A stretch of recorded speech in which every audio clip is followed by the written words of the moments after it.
तो आखिर कैसे ये नॉर्मल सी लड़की टेलर का काम करते करते ड्रैगन से लड़ने पहुंच जाती है, वो भी इंसान मैजिक स्पेल्स के साथ। तो आज हम बात करेंगे विच हेट एटलियर की, जो कि बेस्ड है कामों में सिराहामा की मांगा पे। ये स्टोरी फॉलो करते एक छोटी सी लड़की कोको को, जो कि एक विच बनना चाहती है। और इस एनिमे का मैजिक सिस्टम सच में बहुत ज्यादा इंटरेस्टिंग है, और विजुअली इस एनिमे के बारे में तो क्या ही कहने। तो चलिए ज्यादा टाइम वेस्ट नहीं करते और सीधा शुरू करते हैं। फर्स्ट एपिसोड शुरू होता है और हमें एक छोटी बच्ची की आवाज सुनाई देती है, जो आइडेंटिटी के बारे में सवाल पूछती है। वो कहती है कि तुम्हारा करियर बर्थ से डिसाइडेड नहीं होता है, बल्कि उसे तुम डिसाइड करते हो कि तुम्हें एथलीट बनना है या फिर डांसर या एस्ट्रोनॉट। पर क्या विचेस के साथ भी यही होता है? फिर हम देखते हैं इस लड़की को, जो कि हमारे मेन प्रोटैगनिस्ट कोको होती है, जो अपने कपड़े धो रही है एक बहुत ही खूबसूरत जंगल के स्प्रिंग में। कोको के सामने एक बहुत ही सुंदर डियर होता है, जिससे वो बात करती है और वो बोलती है कि ये एक मैजिक स्प्रिंग है जिसका पानी अपने आप साफ हो जाता है। और वो जैसे ही अपना काम खत्म करके वहां से बाहर निकलती है, तभी उस स्प्रिंग का पानी वापस से पहले से साफ हो जाता है। हालांकि ये तो क्लियर होता है कि कोको को मैजिक में बहुत ज्यादा इंटरेस्ट है, पर इस दुनिया में नॉर्मल लोग जैसे कि कोको को पता करने की परमिशन बिल्कुल नहीं होती कि आखिर मैजिक काम कैसे करती है। मैजिक स्पेल्स को सिर्फ विचेस ही कास्ट कर सकते हैं, और नॉर्मल लोगों को कोई आइडिया नहीं होता कि ये कैसे काम करता है। और इसीलिए कोको भी चाहती है कि काश वो एक विच के घर पैदा हुई होती। हालांकि उसका विच तो पूरा नहीं होता, पर उसे कुछ ऐसा दिखता है जिससे वो बहुत ज्यादा खुश हो जाती है। एक फ्लाइंग कैरेज जो दो पेगासस मिलकर खींच रहे हैं, और वो कैरेज उसके विलेज में ही लैंड करता है। कोको ने क्रीचर्स को सिर्फ किताबों में ही देखे हैं, इसलिए वो उन्हें देखे बहुत ज्यादा एक्साइटेड हो जाती है। वो नीचे भागते अपनी मम्मी को बताने, और सीधा टकरा जाती है एक हैंडसम से सिल्वर हेयर्ड आदमी से। ये गोजो नहीं है क्या? यहाँ तीन काफी ज्यादा फैंसी लड़कियां भी होती है, जो कि काफी एक्साइटेड होके फैब्रिक देख रही होती है खरीदने के लिए। कोको की मम्मी घर में एक टेलर का शॉप चलाती थी, और हमें पता चलता है कि तीनों लड़कियां उसी फ्लाइंग कैरेज से आई है, लेकिन वो सिल्वर हेयर वाला आदमी इनके साथ नहीं है। जब कोको की मम्मी उन लड़कियों की शॉपिंग में बिजी थी, कोको उस आदमी की हेल्प करती है, जो कि एक स्पेसिफिक कपड़ा ढूंढ रहा होता है। कोको अपनी मम्मी से पूछती है कि क्या वो पेगासस कैरेज को देखने जा सकती है जब उनका काम खत्म हो जाए। और गाइस ये लड़की बहुत ज्यादा ही क्यूट है, और अपनी प्यारी प्यारी आंखों से अपनी मम्मी को देखने लगती है। और मैन, ये लड़की इतनी क्यूट है कि इसे कोई मना नहीं कर सकता, और इसलिए उसकी मम्मी मान जाती है। और कोको भागती है उस आदमी के पास ताकि वो फ्लाइंग हॉर्सेस देख सके, चाहे विच बनना उसका असली सपना हो। लेकिन ये तो क्लियर है कि कोको में टेलरिंग का नेचुरल टैलेंट है। सिल्वर हेयर वाला आदमी उसका काम ध्यान से देखता है, जिससे कोको काफी ज्यादा फ्लस्टर्ड हो जाती है। वो उसके काम को मैजिक बोलता है, जिससे कोको थोड़ा परेशान हो जाती है। वो सोचती है कि रियल मैजिक बहुत ज्यादा कूल है एक फैब्रिक का टुकड़ा काटने से। तो तभी वो आदमी कोको से पूछता है कि उसका मैजिक के लिए इतना प्यार कहाँ से आया। तो वो बताती है कि जब वो छोटी थी, वो एक विच से मिली थी एक लोकल कासल फेस्टिवल में। वो विच एक मास्क पहने हुई थी, जिसका एक बड़ा सा आंख था। एंड ऑनेस्टली उसे सपना नहीं नाइटमेयर बोलना चाहिए। हालांकि इस मास्क वाले विच का जेंडर हमें नहीं पता। एनीवेज कोको इस विच से बहुत ज्यादा फैसिनेट हो गई थी, और उस विच ने कोको को एक मैजिक पिक्चर बुक और एक टॉय वांड बेचा था। बाद में कोको की मम्मी को उसे एक बैड न्यूज बताना पड़ा कि नॉर्मल लोग जैसे कि वो कभी एक विच नहीं बन सकती। पर कोको को उस बात से फर्क नहीं पड़ता, उसने अपना मन पहले से ही बना लिया था। अचानक बाहर से एक आवाज आती है। वो दोनों बाहर जाके देखते हैं, और उन्हें पता चलता है कि पेगासस कैरेज को दो विलेज के लड़कों ने गिरा दिया है, जिसपे तीनों लड़के बहुत ज्यादा गुस्सा हो गई। पर अपना गोजो बोलता है कि फिकर नॉट, मैं ये मैजिक से इजीली ठीक कर सकता हूँ। और हाँ, ऑब्वियसली ये बंदा एक विच है। वो बंदा अपना पॉइंटी विच वाला हेड पहनता है और खुद को इंट्रोड्यूस करता है कैफरी द विच नाम से। कैफरी उस कैरेज को एक स्पेल से इजीली ठीक कर सकता है, पर इस दुनिया में स्पेल का एक बड़ा रूल है कि नॉन विचेस उस स्पेल को कास्ट होते हुए नहीं देख सकते। इसलिए वो टेलरिंग शॉप के अंदर जाता है और कोको को ड्यूटी देता है कि किसी को भी बाहर से अंदर मत आने देना। और ऑब्वियसली उसने वर्स्ट बंदे को चूज किया था इस काम के लिए। कोको अपने आप को रोक नहीं पाती, क्योंकि फाइनली वो अपने आंखों से मैजिक होते हुए देख सकती थी। पर इससे पहले खुद झांक पाती, कोको देखती है कि विलेज के और दो लड़के से वही काम करने की कोशिश में है। वो पहले तो उन्हें विंडो से हटने बोलती है, लेकिन फिर क्यूरियोसिटी जीत जाती है। वो जैसे ही विंडो खोलती है, उसे पता चलता है कि सब कुछ अंदर चादर से ढका हुआ है, जिसे डिसअपॉइंट होकर वहां से लड़के निकल जाते हैं। पर कोको हार नहीं मानती। वो अंदर जाती है और कैफरी को लकड़ी के बोर्ड के बीच से झांक के देखती है। अपने गोजो के सामने कैरेज का एक छोटा सा पीस रखा था, और वो बस उसमें ड्राइंग कर रहा है। वो उस वैगन के पीस पे रून्स और मैजिक डूडल बनाता है, और जैसे ही उसका ड्राइंग खत्म होता है, इंक ग्लो करना शुरू कर देती है, और कैफे अनाउंस करता है कि कैरेज रिपेयर हो गया है। एंड कोको को अब विचेस का सीक्रेट पता चल चुका है। विचेस और कुछ नहीं, बस एक बहुत ज्यादा टैलेंटेड आर्टिस्ट होते हैं। फिर लड़कियां ठीक हो चुकी कैरेज में उड़कर चली जाती है, जबकि कोको और उसकी मम्मी देखते रहती है। कोको की मम्मी बोलती है कि उसे डर है कि कोको कैफरी के साथ विलेज छोड़ना चाहेगी। उन्होंने पहले से ही कोको के पापा को बीमारी में खो दिया था, और उसकी मम्मी अपने बेटी को खोना बिल्कुल नहीं चाहती। कोको अपनी मम्मी को हक करती है और प्रॉमिस करती है कि वो कहीं नहीं जा रही। टू बी ऑनेस्ट, ये वीडियो खत्म होने से पहले ये किसी मैजिक सिटी में होगी, मैं मजाक से बता रहा हूँ। उस रात कोको अपने रूम में जाती है और वो एक पिक्चर बुक निकालती है जो उस मास्क वाले विच ने दी थी, और वो टॉय वॉन्ड एक्चुअली एक पेन निकलता है, जिसका कोको ने कभी कैप निकाल के देखा ही नहीं था। कोको मैजिक इंक का पॉट निकालती है जो पेन के साथ ही आया था, एंड उसका टेप उसमें डिप करती है और कागज पे ड्राइंग शुरू कर देती है, और वो बुक के अंदर एक डिजाइन रिक्रिएट करने का ट्राई करती है, पर उससे कुछ नहीं होता, जिससे उसे लगता है कि शायद वो विच बनने के लिए पैदा ही नहीं हुई। साइक, ऑब्वियसली वो एक विच है। इंक की एक बूंद उस कागज पे गिरती है और उसका सर्कल कंप्लीट हो जाता है, और कागज अचानक से ग्लो करने लगता है। और स्पार्कली फायरवर्क्स पेज के ऊपर अपेयर होते हैं, जिससे कोको काफी ज्यादा डर जाती है और सोचती है कि अगर उसे किसी ने देख लिया तो काफी ज्यादा प्रॉब्लम हो जाएगी, पर वो फिर भी उसे कंटिन्यू करती है।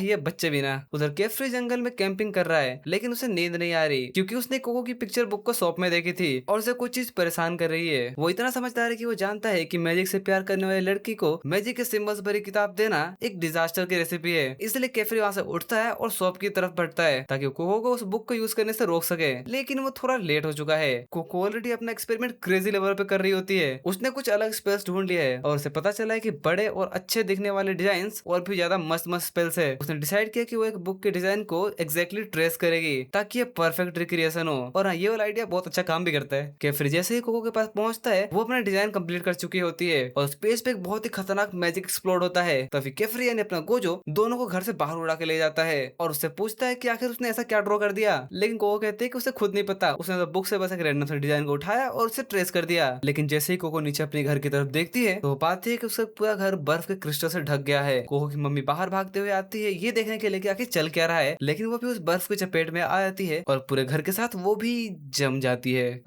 ये तो अच्छा नहीं है। गोजो भाई कुछ जादू वादू चलाओ यार, उसकी मम्मी को बचा लो यार। लेकिन अनफॉर्चुनेटली केफ्री बोलता है कि ये स्पेल एक्चुअली एक फॉरबिडन मैजिक है, मतलब इसे रिवर्स करना पॉसिबल तो है पर बहुत ज्यादा मुश्किल। कोको चीखती है और अपनी मम्मी की तरफ भागती है, पर केफ्री उसे रोक लेता है क्योंकि अगर उसने उस बर्फ को छू लिया तो वो भी उसी क्रिस्टल में बदल जाएगी। केफ्री बोलता है कि एग्जैक्ट इसी रीजन की वजह से मैजिक को आम लोगों से दूर रखा गया है, क्योंकि अगर सबको पता चल जाए कि स्पेल्स कैसे काम करते हैं तो ऐसे ऐसे घटनाएं होना बहुत ही आम बात हो जाएंगी। और अब केफ्री कहता है कि अब उसे उसकी मेमोरीज मिटानी पड़ेंगी क्योंकि उसे काफी कुछ पता चल चुका है मैजिक के बारे में, जिसपे कोको चिल्लाती है और कहती है कि नहीं ये नहीं हो सकता, क्योंकि अगर वो अपनी मेमोरीज भूल जाएगी तो उसकी मम्मी को कौन बचाएगा। लकीली केफ्री उस बात को समझता है, लेकिन उसे एक ज्यादा इंपॉर्टेंट चीज की चिंता होती है। असल में वो उस विच को खोजने की कोशिश करता है जिसने कोको को वो बुक बेची थी, लेकिन बुक तो उस बर्फ के पहाड़ के अंदर ढक चुका है। कोको बोलती है कि उसने पूरी बुक को मेमोराइज कर लिया है। भाई ये तो टैलेंटेड निकली। और वो केफ्री से कहती है कि अगर वो अपना नॉलेज यूज करे तो वो उस मास्क वाले विच को खोजने में हेल्प कर सकती है और जिससे शायद इवेंचुअली उसकी मम्मी की भी हेल्प हो जाए। और अगर अब ये दोनों एडवेंचर पे जा ही रहे तो बस एक ही चीज बचती है, अपना गोजो अपने कोको को सिखाएगा कि आखिर एक असली विच कैसे बनते हैं। या गाइस ड्रीम सच में पूरे होते हैं, बस मेरे नहीं होते। अगले एपिसोड की शुरुआत में हम देखते हैं कि कोको और केफ्री पेगासस वाले किले से बैठकर केफ्री के एटलायर पे जा रहे होते हैं, जो कि ज्यादा कुछ नहीं वो उसके घर और मैजिक वर्कशॉप का फैंसी नेम है। वो कोको को बताता है कि निकलने से पहले उसने कोको के घर के आसपास मैजिक सीड्स प्लांट कर दिए हैं, जो एक मैजिक बैरियर बनाएंगे और उसकी मम्मी को अभी के लिए सेफ रखेंगे। जब वो कोको के घर के पास पहुंचती है सब कुछ जो भी हुआ उसका वेट फाइनली कोको को हिट करती है और वो वहीं पे रोने लगती है,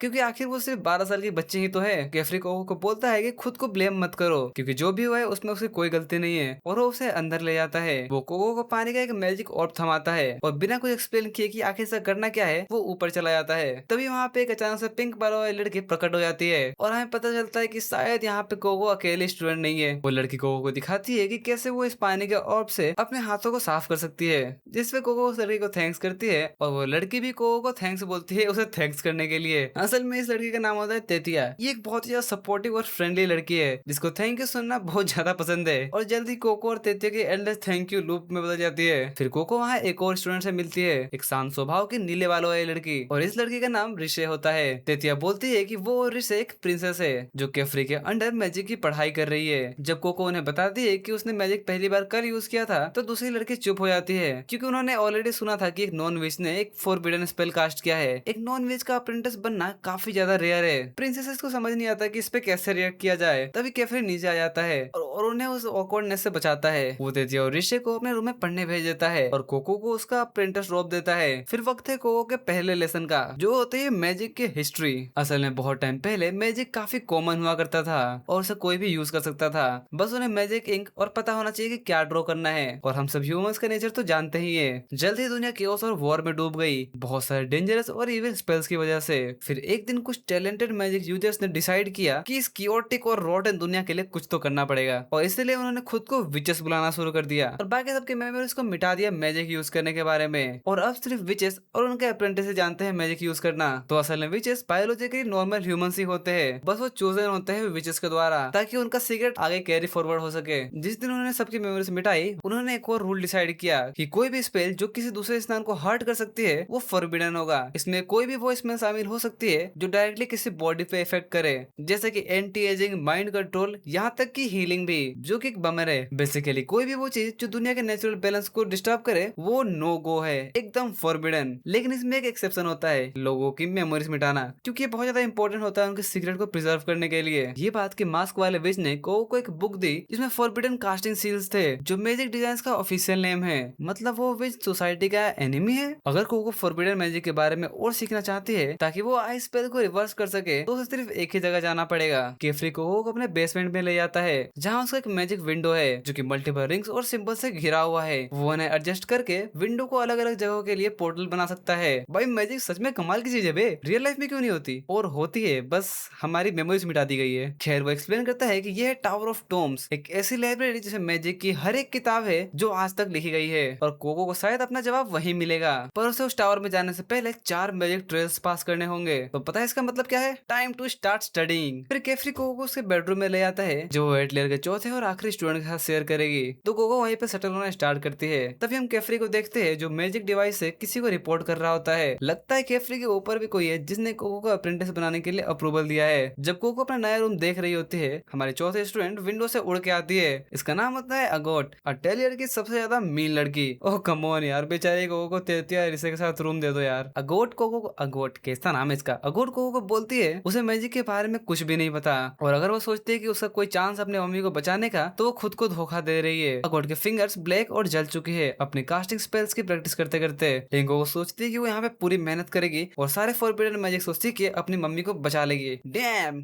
इसका नाइस टू मीट यू बोलने का तरीका थोड़ा कैजुअल है। तेतिया दोनों रूममेट्स के बीच के टेंशन को तोड़ देती है और डिनर का टाइम अनाउंस करती है, और सारी लड़कियां केफ्री के साथ खाना खाती है। आई मीन एक्सेप्ट अपनी एगोट, क्योंकि वो अपने रूम में अकेले खाना पसंद करती है। ऑफ कोर्स वो यही करेगी, meanest girl in the room. और कुछ डिलीशियस ब्रेड और स्ट्यू के बाद कोको बहुत ही ज्यादा बेटर फील करती है। फिर हमें अगले दिन का सीन दिखाया जाता है। केफ्री को उसका अपना पेन और मैजिक इंक पोर्ट देता है। कोको बेसिक कास्टिंग स्पेल्स को रिवाइज करती है जो उसने बुक से सीखे है। हर सील के सेंटर में एक सिजल होता है जो 5 एलिमेंट्स में से किसी एक को रिप्रेजेंट करता है, like fire, water, earth, light and wind. Sizzle के अराउंड कुछ साइंस होते हैं जो स्पेल के साइज, डायरेक्शन और कास्ट करने के मेथड को डिसाइड करते हैं। जैसे तुम्हें एक फायर बॉल बनाना हो तो तुम एक फायर सिजल ड्रॉ करोगे और उसके अराउंड बॉल और लेविटेटिंग के लिए साइन बनाओगे। सिंपल है ना? और फाइनल स्टेप जो सील को कंप्लीट करता है वो है उसके अराउंड एक पूरा सर्कल ड्रॉ करना। जैसे ही सर्कल कंप्लीट होता है, स्पेल ऑटोमेटिकली एक्टिव हो जाता है। कोको कुछ सिंपल शुरुआत करती है, जैसे कि एक वाटर सिजल जिसके अराउंड पॉइंटी एरो होते हैं। केफ्री एक बहुत ही अच्छा और जेंटल टीचर है, और जैसे ही वो कोको का सर्कल कंप्लीट करने में मदद करता है, पेज से पानी की धार निकलती है और वो एगोट को भिगा देती है।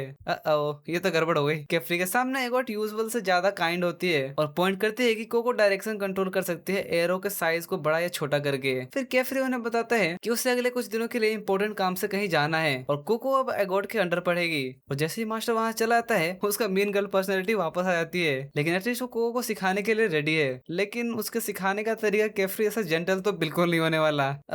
Best of luck Koko. Next episode शुरू होता है एक छोटे सा आइलैंड पे जो कि एक तूफानी समुद्र के बीचों बीच होता है, और केफ्री भी इसी आइलैंड में पहुंचता है और ऊपर एक छोटे स्ट्रक्चर में जाता है और वहां से अंडरग्राउंड उतर जाता है। यह है द ग्रेट हॉल, इस दुनिया के विचेस का सेंट्रल स्ट्रॉन्ग होल्ड। यहाँ वो एक डार्क स्किन विच से मिलता है जिसका नाम इलायरा है, और वो केफ्री से उसके नए अप्रेंटिस के बारे में पूछती है। वो पूछती है कि क्या कोको को अपने अप्रेंटिस के रूप में एक्सेप्ट करना उसका ब्रिम्ड कैप विचेस की सर से रिलेटेड है। तो असल में बेसिकली इस दुनिया में अच्छी और बुरी विचेस में फर्क उनके हेड स्टाइल का है। फिर हमें एटलायर का सीन दिखाया जाता है। एक गोट कोको को बोलती है कि अब टाइम आ गया है उसके 4 ट्रायल्स शुरू करने के, जो उसे विच बनने के लिए पास करने हैं। तो उसका पहला ट्रायल है कंसेंट ऑफ क्राउन। कोको को पोर्टल से द माउंटेन रेंज में जाना है, जहाँ उसे वहाँ के सबसे ऊंचे पीक का समिट करके वहाँ से स्पेशल फ्लावर लानी है। अपने मैजिक इंक के अलावा वो सिर्फ एक गाइडिंग और थोड़ा सा ड्रिंकिंग वाटर और एक pair of magic flying shoes ले जाती है। एक गोट अपनी कोको को पोर्टल से धक्का दे देती है और पोर्टल बंद करते हुए एक फाइनल वार्निंग देती है कि अगर कोको ये ट्रायल फेल करती है तो उसे तुरंत विच बनने से डिस्क्वालीफाई कर दिया जाएगा। नो प्रेशर दो। उसका गाइडिंग और कंपास की तरह काम करता है जो उसे उस फ्लावर की तरफ पॉइंट करता है। वो उस ऑर्ब को फॉलो करती है एक डेंस जंगल की तरफ, पूरी तरह से अनप्रिपेयर्ड इतने ज्यादा वाइल्डनेस के लिए। मुझे नहीं लगता ये लड़की अपने गांव छोड़े कहीं बाहर गई भी होगी। खैर जैसे वो उस जंगल से बाहर निकलती है, उसे पता चलता है द रेंज कोई टिपिकल माउंटेन नहीं है। हर माउंटेन एक्चुअली एक जाइंट फ्लोटिंग ऑर्ब है जो कि ट्रीज और वाइन से बना हुआ है, और उसका गाइडिंग ऑर्ब प्रैक्टिकली सीधा ऊपर की तरफ पॉइंट कर रहा है। ओके, तो ये है द रियल रेंज। लेकिन थैंकफुली वो एगोट के फ्लाइंग शूज लेके आई थी। कोको देखती है कि दोनों शू में सील का आधा हिस्सा बना होता है, तो जब वो उन दोनों को मिलाती है सील कंप्लीट होता है और wind based levitation spell activate हो जाता है। लेकिन इसको प्रॉपर्ली कंट्रोल करना बहुत मुश्किल है, लेकिन अपनी कोको भी हार मानने वाली थोड़ी है। फिर हमें वापस से ग्रेट हॉल का सीन दिखाया जाता है। इलायरा बोलती है कि सब कुछ काफी ज्यादा आसान हो जाता अगर केफ्री और उसके अप्रेंटिस यहाँ पे रहते तो, पर केफ्री क्लियर करता है कि वो किसी वजह से वो डिस्टेंस रखना प्रेफर करता है और ग्रेट होल सिर्फ तभी विजिट करता है जब उसको जरूरत हो। फिर हम वापस कोको का सीन दिखाया जाता है। अब उसे उन फ्लाइंग शूज को यूज करना थोड़ा थोड़ा आ गया है, इतना कि वो पहले फ्लोटिंग आइलैंड तक पहुंच जाती है ऑलमोस्ट। एक फरी क्रिएचर जो एक वाइन पे सो रहा है कोको को सरप्राइज कर देता है और वो नीचे लेक में जा गिरती है।